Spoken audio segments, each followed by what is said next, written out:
Hi, today we'll discuss about called as the rectangular pulse forcing function in the process dynamics and control.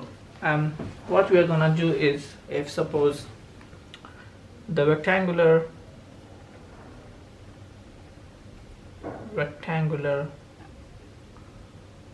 pulse forcing function. So in the case of the rectangular pulse forcing function, if we plot the graph of the forcing function f of t versus time, then suppose this is the initial condition and we give the step change like this. Suppose this value is called as a, and then again it is brought back to its initial position. Then suppose this is 0 and this is the value b. Then for this particular graphical representation, we can write that f of t is equal to 0 when time is less than 0, and this is equal to a when the time is greater than 0 and less than b, and this is again equal to 0 when time is greater than b. Now this rectangular pulse forcing function is the combination of the two step forcing functions. So if suppose we divide this graph into two parts, so this is suppose our forcing function 1 f1t versus time, then we can break this graphical representation like this. So suppose this is the initial value, initial condition, and this is suppose our value a.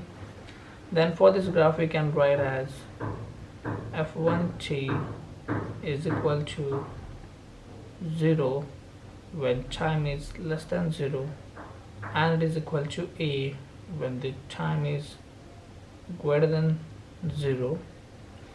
And in another case we have the second forcing function f2t versus time.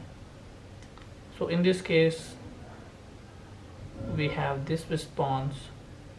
So here the initial value will be 0, and here we have a, and this is b. So in this case we can denote this as f2t is equal to 0 when time is less than b, and this is equal to a when the time is greater than b. So this is nothing but f2t is equal to f1 of t negative b. So our overall forcing function ft will be equal to f1t negative f1 of t minus b, and here we have the negative sign because here in the second case we have the decreasing step forcing function. So as it is decreasing, then we need to take a negative sign here. So if we take the Laplace transform on both sides of this equation, we get fs is equal to f1s minus, now by making the use of the second shifting theorem, we can write this as, we know in the case of the second shift property, if g of t is equal to f of t minus a when time is greater than a, and this is 0 when time is less than a, then the Laplace transform of g of t is equal to e to the power negative as f of s. So in the very similar fashion we can write the Laplace transform for this. So this will be e to the power negative b times s times f1s. So now f1s is nothing but this is the Laplace transform for the step forcing function, and the Laplace transform for the step forcing function is e by s negative e to the power negative bs times a by s.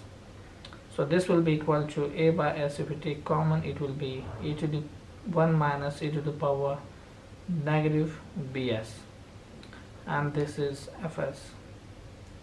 So this was a simple technique that how to calculate or how to determine the Laplace transform for the rectangular pulse forcing function. And thank you for watching this video.